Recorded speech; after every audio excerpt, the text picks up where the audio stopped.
A very warm and lovely welcome to Moments with Inonge on the Zambia Book Club. And we have a very interesting topic for discussion. And today's topic, or tonight's topic, or this morning's topic, depending on where you're watching from, is getting spotted in the crowd, getting spotted in a crowd. What an amazing topic that we have. And I hope that you do stay tuned. And please, everybody that is watching, drop your comments, like and share this broadcast, tag somebody to be a part of this segment. We have a very interesting and wonderful lady by the name of Mwangala who's going to be joining us in the studio as we share about getting spotted in the crowd. So at this point, I would just love to bring on Mwangala into the studio. Hi, Mwangala. Hi, Mwangala. Hey, hi everyone. Okay, so with me in the studio today is Mwangala, and we're just gonna hear from Mwangala. She's going to introduce herself and what she's gonna share with us in tonight's segment. All right, so I'm a member of the Zambia Book Club, and I won the Tell Me Your Story competition with a story entitled Lamashtu's Nemesis. I'm sure you remember the competition had a picture that we're supposed to use as inspiration where there were two large trees bending over in a large storm. So the instructions were to think about what that picture makes you think about and write a story that is inspired by that picture. So that was my story, and I can go ahead and read it now. All right. So Lamashtu's Nemesis. I looked outside, watching the dark clouds gathering above and worrying that should cancel our rendezvous and blame the weather. The wind was getting stronger, and the big trees visible from my window were swaying violently. I'd always viewed those ancient trees as a couple, aging together gracefully till death, by lightning, finally did them part. I sighed and moved away from the window and turned toward the kitchen counter. A nice hot cuppa would do, but I'd run out of lemons and wouldn't be able to replenish stock in this rain and be back in time for my appointment with my rival. Gosh, I hated black tea. The shadow of a smile passed over my lips at the crazy thought of me texting her. Could you get me some lemons on your way here? Would she even stay long enough for some tea? I set the kettle on the stove again just in case. I moved over to the only thing I'd inherited from my mother, a little table. It was too small to be a kitchen table, but then again, my entire house was small, so it fit in just fine. I set the bitter cup of tea down.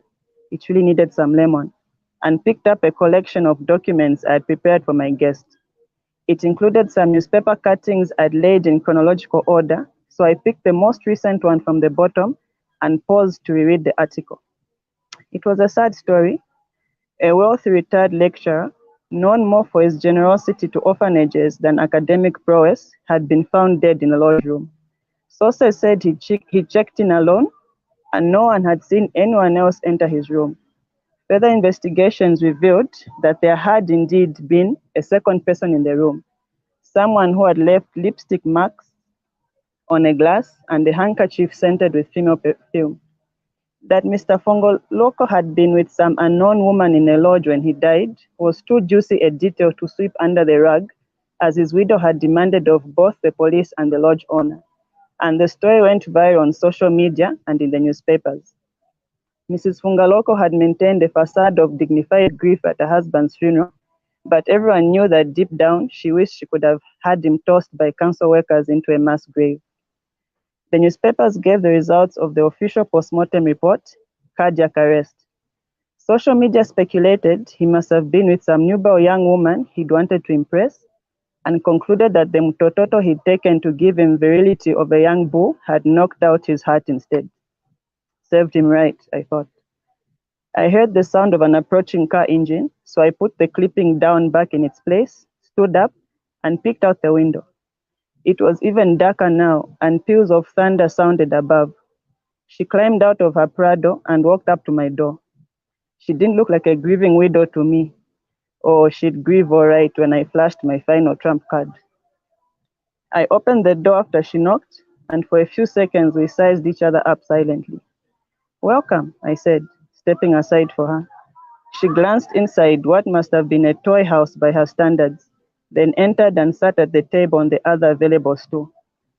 Tea? No thanks. Let's just get down to business. You said you know the woman who was in the room with my husband when he died and that you have something to show me. Yes, and thanks for coming.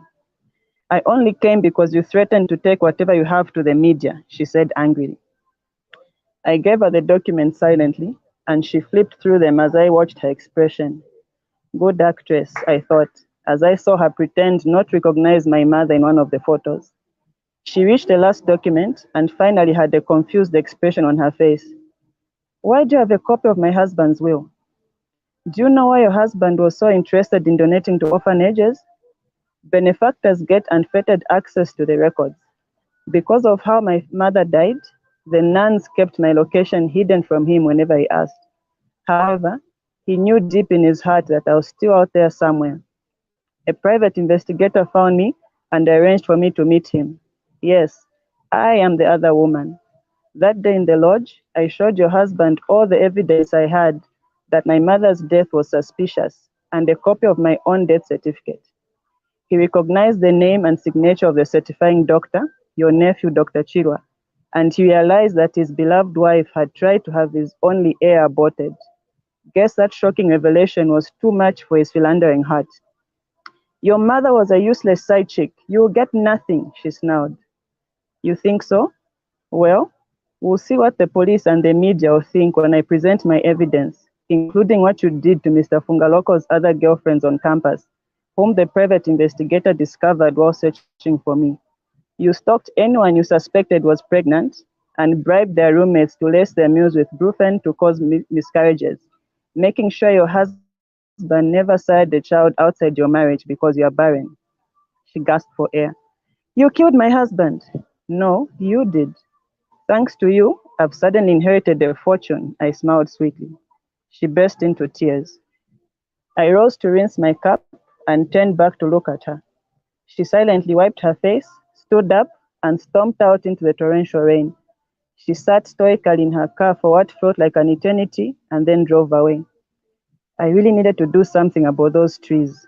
Another thunderstorm like this, and one of them might fall. The end.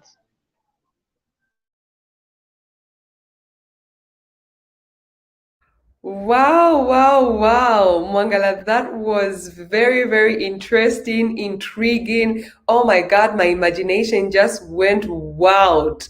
It just went wild, and I was just glued to my seat and listening like I was watching, a movie. Oh my God, Mangala, congrats. I guess this is Thank you so why much. you were spotted in the crowd.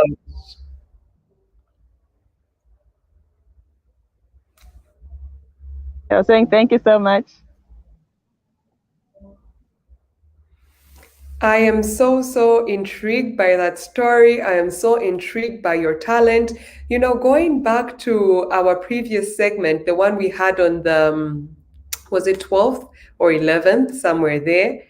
You see, you said something that caught my attention, and you said the first time you wrote, you actually submitted your writing late, and then later this time around you decided to participate and you actually won, you know. And when I listened to that story that you wrote, believe you me, that story is worth millions of dollars. It's so intriguing. It would make a lovely movie, coming to think about it. So, Mangala, once again, I appreciate your talent because that's what we do on Moments with Inonge, and also on the Zambia Book Club. We recognize people like you, people that are gifted, that are talented, that, have been given this God given gift, to make out something out of a picture, to send out a word, to send out a voice,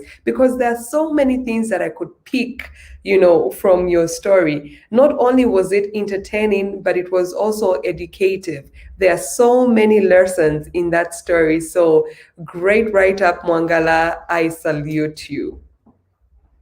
Thank you so much. You're welcome. Okay, so viewers, everyone that is watching, please drop your comments. Let us know what you think about Mwangala's story, the one that actually got her, spotted in a crowd, because I believe many participated in that competition, but Mwangala got spotted in a crowd, which is our topic for discussion tonight, this afternoon or morning, depending on where you're watching from. So we have a comment, and this comment is from Anshel. And Anshel says, wow, amazing writing Asembuyu, Mwangala. So thank you so much. Thank you. And we have another one from a Facebook user, a username withheld, and says, amazing write-up. Wow. Thank you. And we have another one. Actually, this is Monde that is actually tagging someone, Francesca, to come and listen. Monde, thank you so much for tagging Francesca to come and listen. Please, guys, like and share, drop your comments. Also, tell us what you think about Mwangala's story, as well as the topic for discussion, getting spotted in the crowd. Like and share, guys, like and share, drop those comments, like and share. So Mwangala, how do you feel, or how did you actually feel when you got spotted in a crowd? Because many people took part in the competition, but you won. So kindly share a little bit about that feeling. Okay, so I decided not to read any of the submissions before I did mine. And after I submitted and started reading through the other stories, I realized that really there's a lot of talent in the group, and I realized I would have been demoralized had I read those stories first, because now you really see that there are really good writers out there, and then you start second guessing your writing, but it's already submitted, so you can't take it back. And winning in that competition, it felt, if I read all those good stories and the judges also read them, and they felt that mine was also as good as the others that won, that I thought were better than mine, or some others that might not have qualified for some other reasons, but they were good stories. Yeah, it made me feel good. And I think I can say it gives me more confidence in my writing. Wow, I love that. I love the last part about what you said. Gives you more confidence about writing. That's so brilliant, Mwangala. And we have a comment from Jacob, and Jacob says, she is a genius. Congratulations, Mwangala. Thank you. Wow. Okay, so getting us moving forward in tonight's segment, we're just going to be looking at something that is coming from the book of the month, which is actually The Call That Saved My Life by David. So this is A Call That Saved My Life by David, a very interesting book, and we're going to be looking at chapter 2, and part of chapter 2 is getting spotted in a crowd. So that is what we're actually going to be looking at very briefly. So this is the book. Yeah, that is the book right there. So please, guys, endeavor that you get this book, because this book is such an amazing book. And for those that are constantly participating, dropping their comments, tagging others to be part and parcel, and sharing, you actually stand a chance to win this book, and Braving the Odds by Nzinga Melu. So we've got 2 books that we're giving away for somebody that is actually participating, commenting, dropping questions, liking and sharing, and tagging their friends. So in Getting Spotted in a Crowd, chapter 2, the author begins by saying this: How do you get noticed? How do you get noticed? So I would love to pose this question to the audience, everybody that is currently online. I would love to ask to say, how do you get noticed? So I'll just read a little from this text from chapter 1, and it reads, "How do you get noticed?" I asked a beautiful young lady. Her response, static as it was, had me thinking. She said, "My ability to smile almost always gets me noticed. My boss once told me that one of our clients that owed us reviewed to her that the accountant you have smiles a lot, a quality that would force one to pay their debt. So I can say my smile gets me noticed." So at this point, everybody that is watching, I am going to ask you this. What gets you noticed in a crowd? What gets you noticed in a crowd? Mwangala, what gets you noticed in a crowd? Okay, the first answer would be my height because I'm usually taller than everyone in the room. But Oh, going by what the book is talking about, I think people find it easy to talk to me. Like, no matter who they are, higher status, lower status, so-called status in society, I try to make everyone feel like they're my friends. So I think people feel comfortable in my presence. Maybe there are some who might have initially felt maybe I'm not going to talk to them or they're afraid to approach me, but I make it easier to approach me. And then I think that makes people feel free around me. I would always remember that feeling that, okay, when I was with her, she made me feel comfortable. She was my friend. Whether we don't know each other that well, but they feel like we're friends because of the way I treat them. Mwangala, you stole my answer. You literally just stole my answer. I was gonna say, I think my height gets me noticed, and then you just go ahead and just say it. I'm like, oh my God, Mangala, that was supposed to be my answer, you know. But anyway, great stuff there, Mangala. I'm glad you actually know what gets you noticed. And I would love to go ahead and also pass a comment to say, there is something unique about each individual. Everyone has just got that unique touch to them that actually gets them noticed. It can be their accent, it can be their look, it can be their smile, it can be their eyes, it can be the way they dress, it can be the way they walk, but there's usually something that gets one noticed. And the author goes ahead to say something. And what he says in this book is he talks about the first book he actually published in 2018, The Runaway Teen Wife.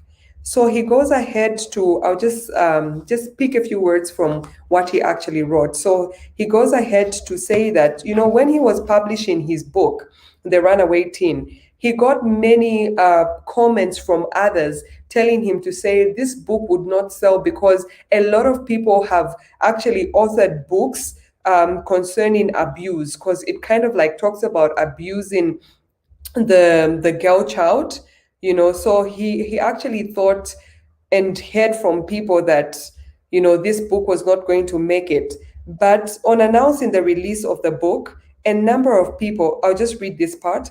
On announcing the release of my book, a number of people, especially fellow authors, doubted my book was going to make Ngwe, saying the subject I was talking about in that book had been adequately addressed by authors across the country and world over.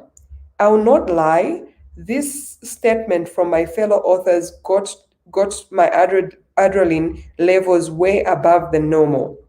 However, I did not delay in comforting myself that I was different from the others. I must mention to you that this same book, The Said Would Not Make Ngwe, has been a tool that a popular mining fame uses to sensitize people of Northwestern Province. So I'll just keep it there.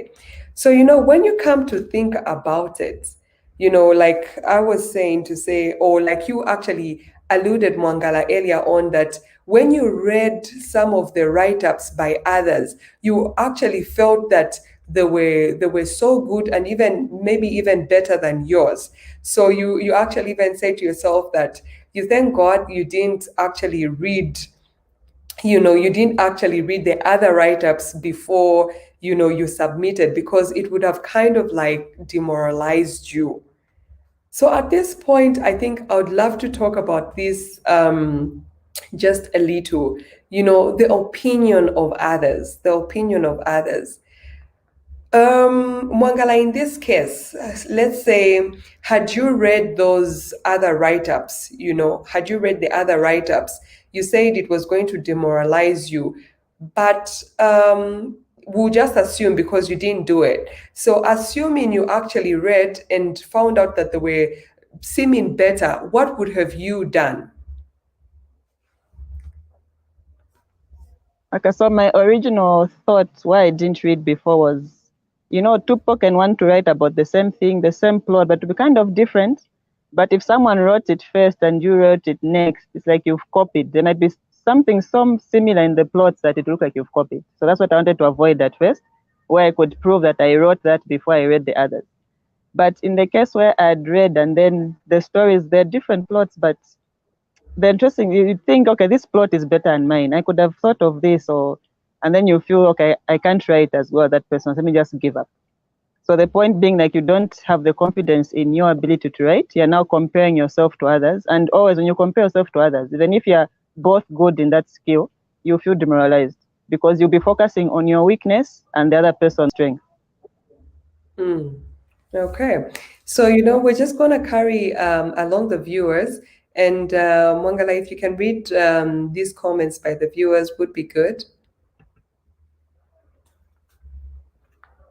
Okay. This Facebook user says, in my experience, it's the ever-questioning look on my face. No matter how satisfied I am over something, people still think I have a question to ask or just don't believe what the speaker was saying. I guess it works in my favor in the line of work I'm in. But I wonder what line of work that is where this would work in your favor. Maybe you can let us know. Okay. And I think he's actually attributing to say, what gets him spotted in the crowd. So I guess it's that look on his face, that doubting look, that's not so sure look, like, okay, did I believe what that person was saying or not? But even if they did believe, that look just sells the Facebook user, away. So we have another comment. You can read it, Mwangala.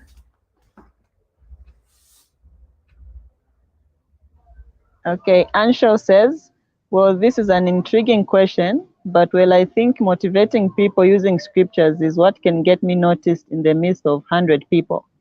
People usually call me Shimapepo wherever I go.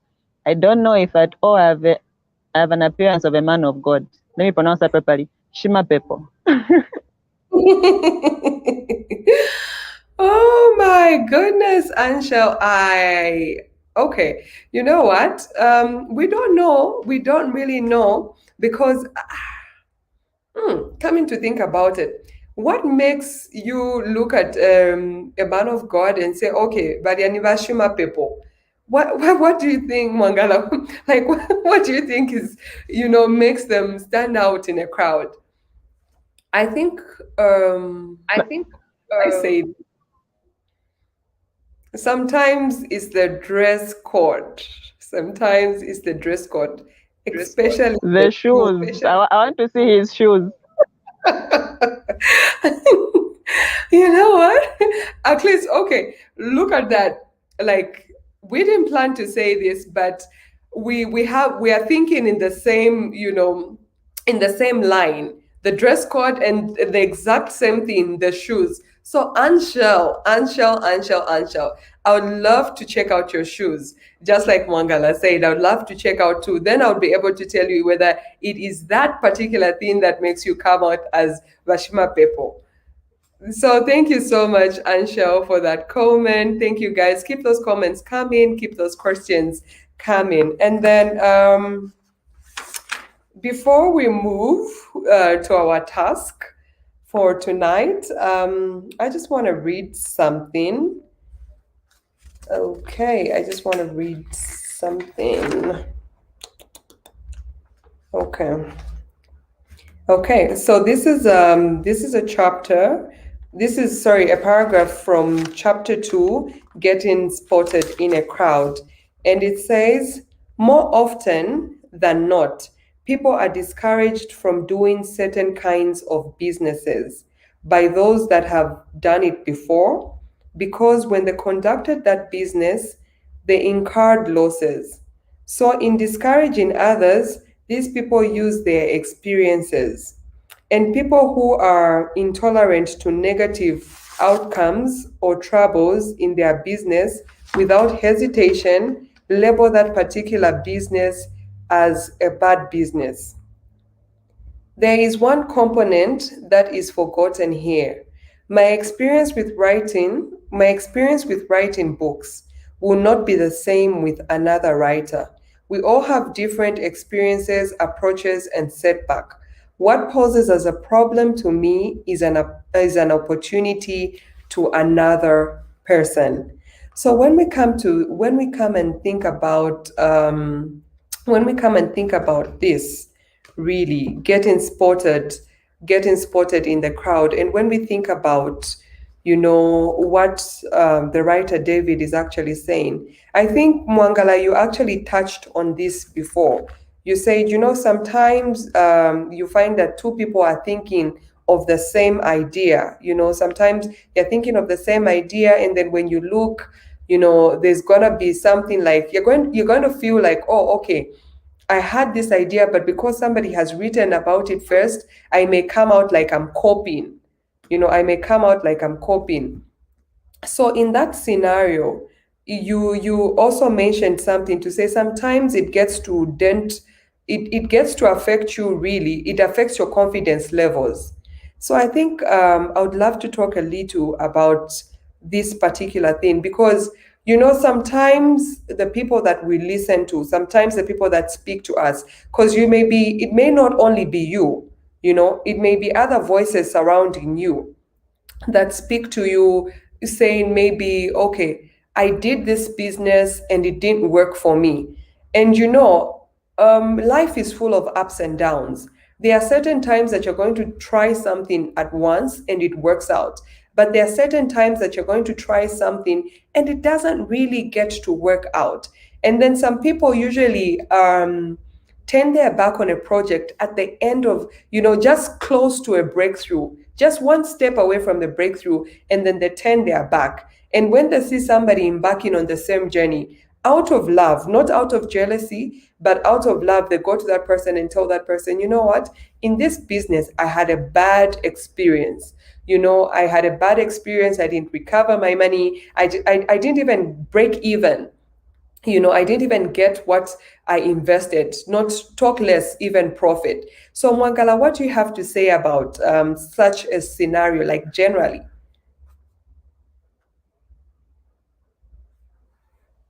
I was going to bring out the point where you said the advice is coming from a place of love. They're not jealous. They actually want you to succeed. So they're kind of warning you that if you go this way like I did, you will not succeed. So really, it's up to your own self-confidence to think, why did you embark on that plan in the first place? What was your goal? Why did you want to do what you're starting to do? And then if the person brings you some advice, you can consider it, yes, and maybe adjust your plan based on their advice. But giving it up completely just because someone else thinks it will fail wouldn't be wise. Stick to your plan is what I would say. Okay. And another thing that actually crossed my mind as Mwangala was speaking is that even if you have the same idea, at one point or another, the approach you're going to take, there's going to be just something that differentiates you. You see, for instance, the business that I'm in, the clothing industry, I mean, there are a lot of people that are into clothing, that are running boutiques. But definitely there'll be something about me that distinguishes my business from the others. So to the viewers that are watching, what is it, that distinguishes you in a crowd? And I think regarding that, we have a comment from Nisa, and Nisa says, For me, it's my hair. It's natural and quite dark and thick. Wow. Well, Nisa, we should actually get you to participate in those, hair product adverts. You can use, yeah, you can use what you have, to actually get some income inflowing. I believe that. So at this point, guys, even as we are about to wrap up tonight's segment, I just want to ask. Okay, all right. Okay, so we have a comment there, and just before we go in and wrap up, Mwangala, I would love you to take this comment by Namomba. Namomba. Okay, Kufekisa Namomba says, yes, my dress sense is quite alarming. Now that's making me curious. Is it alarming in a good sense or the literal sense of you're scaring people around you?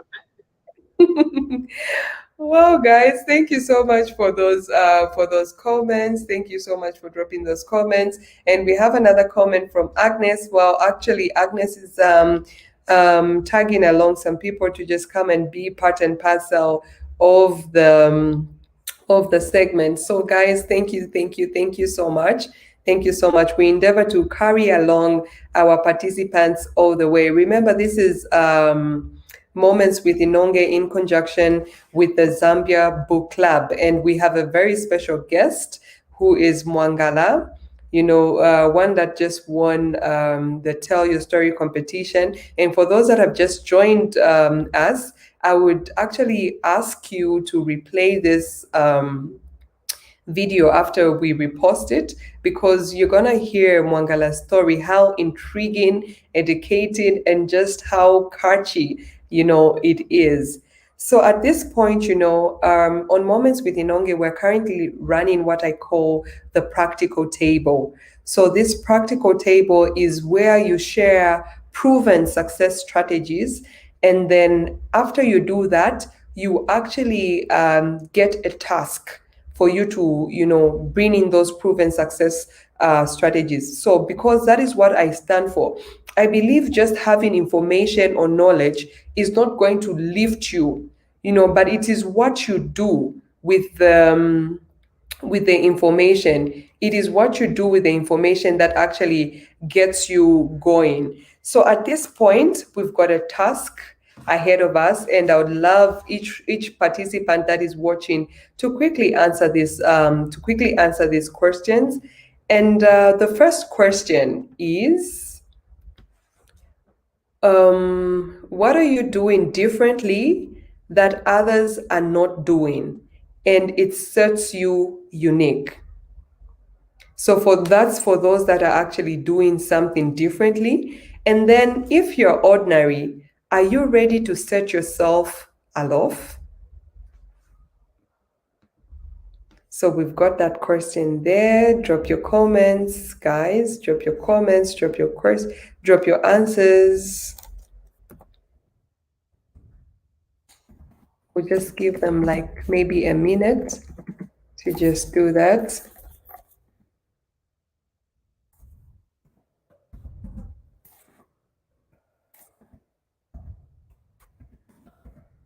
Just give them a minute to do that.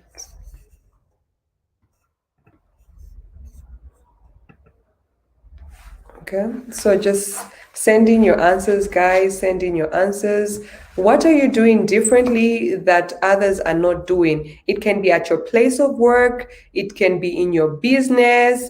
It can be anything that you're doing. It can be the way you serve God. It can be the way you serve the community. So whatever it is that you're doing, we want to know, what are you doing differently that others are not doing?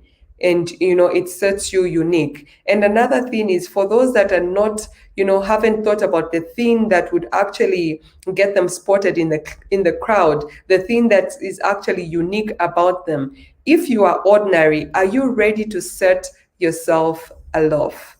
And then we have another question. So we've got 3 questions, and the second question actually is, Let me just get that.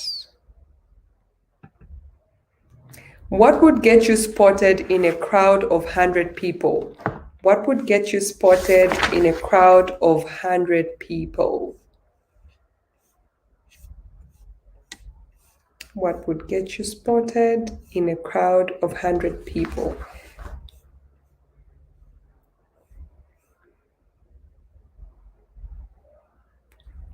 Okay, so we have a comment from Niza, and Niza says, for me, it's styling and caring for my hair that maintains its natural texture. Wow. Okay, okay. Niza, thank you so much for sharing. Thank you for participating. And Niza is responding to what she does that, makes her unique, that makes her stand out, that makes her walk into a room and, her hair just reflects some level of glory, because of the darkness and the thickness. I must say, it's not every woman that is dedicated to styling and caring for their hair. So, Niza, thank you so much for sharing. And Mwangala, a comment that's on the screen.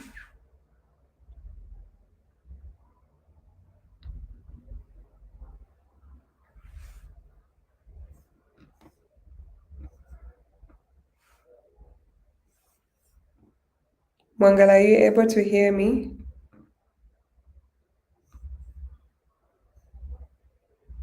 Okay, just in case Mwangala cannot hear us, I hope others are able to hear me. So we have a comment from Teddy Poe, and Teddy Poe says, I do things differently by natural observations. The way I don't make the same mistakes. Wow. So what actually Teddy Poe happens to be Pastor Sam all the way from Livingston. So thank you so much, Pastor Sam, for being part and parcel of Moments with Inonge in conjunction with the Zambia Book Club. And thank you also for dropping your comment. And your comment actually says, I do things differently by natural observations. That way I don't make the same mistakes. That is really food for thought. I mean, many of the times we just go ahead and we don't observe others. We just stay in our own world. And because we're in our own world, we don't see what others are doing. Not that we're looking to compare ourselves with what others are doing, but, looking with intention, I guess. And we have another comment. Comment. And the answer is, and she says, the answer to question 1, I put humor in serious issues. Wow. I always try to bring out the positive side of a bad situation.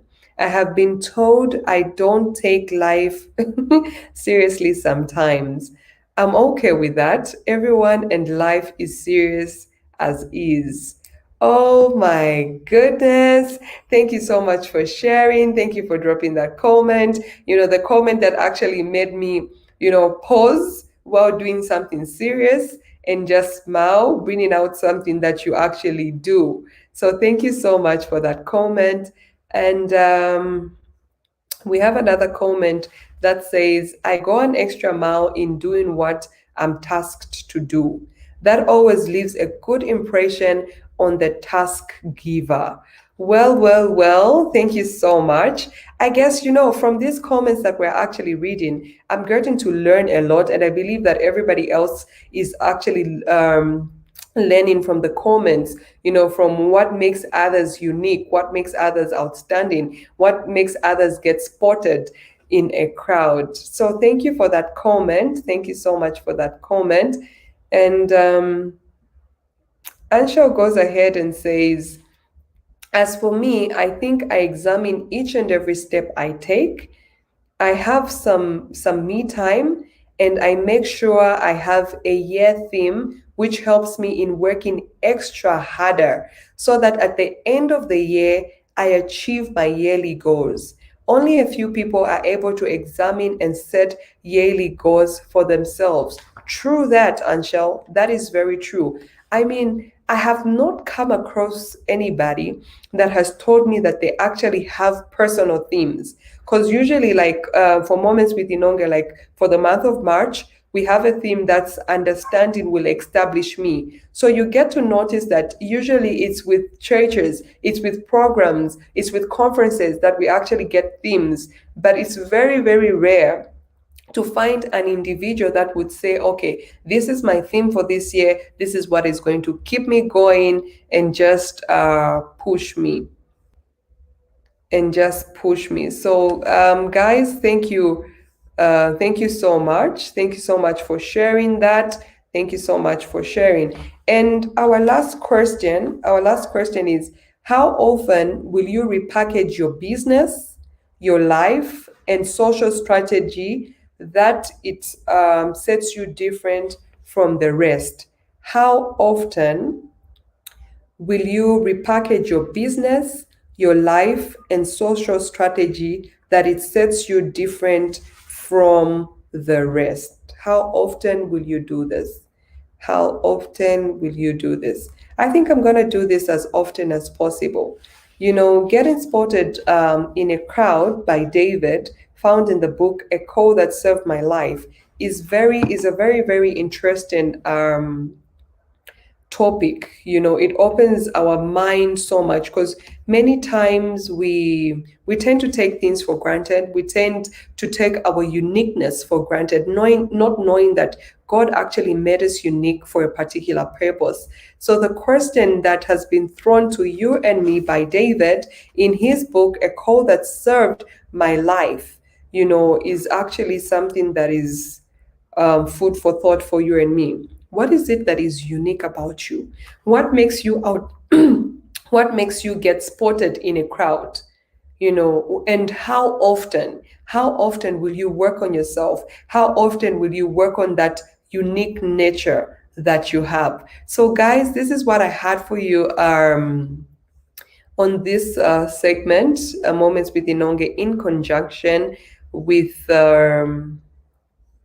in conjunction with the Zambia Book Club. We have a comment. You can keep these comments coming in, guys. We'll pick it up from here in our next segment. So just in case I don't read your comments, just don't be discouraged and keep them coming. So we have a comment from Niza, and Niza says, repackaging of my life happens according to how well I am with regards to God's will for my life. Niza, thank you so much for sharing. You've answered all the 3 questions, and we just say thank you so, so much.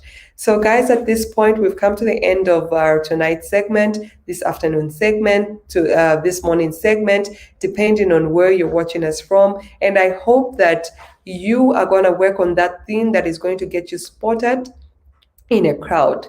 It's not a crime for you to be spotted in a crowd, because there is something about you.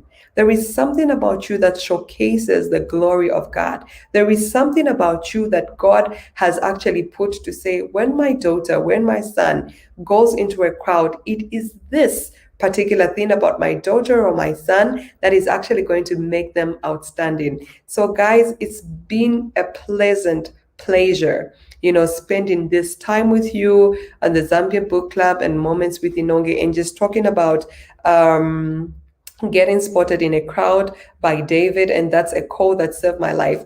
This book, guys, is only going for 35 kwacha in Book World.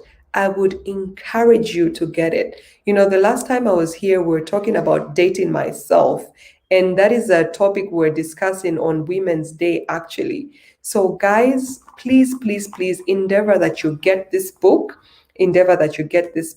And we're going to be announcing the winners from the winner from last week, the other segment we had, and this segment, because the one that has been participative the most is going to walk away with a copy of this book, A Call That Saved My Life, and also Braving the Odds by Mizinga Melo. So thank you so much, guys. Love you so much. Thank you for being part and parcel. Keep on keeping on at the Zambia Book Club, and keep on keeping on at Moments with Inonge. I hope and trust that For everyone that is watching, you have actually enrolled for the practical table. If you don't know what I'm talking about, go on to Moments with Inonge, go through the post, and you see me talking about the practical table. Because in this week's practical table, on Saturday to be precise, we're going to be hosting the radical entrepreneur, Dumisani. Dumisani, the radical entrepreneur, and we're going to be talking entrepreneurship. So if you're an entrepreneur or you're an aspiring entrepreneur, please, I would encourage you to subscribe to the practical table, and let's talk entrepreneurship with somebody that has actually walked the talk. Thank you.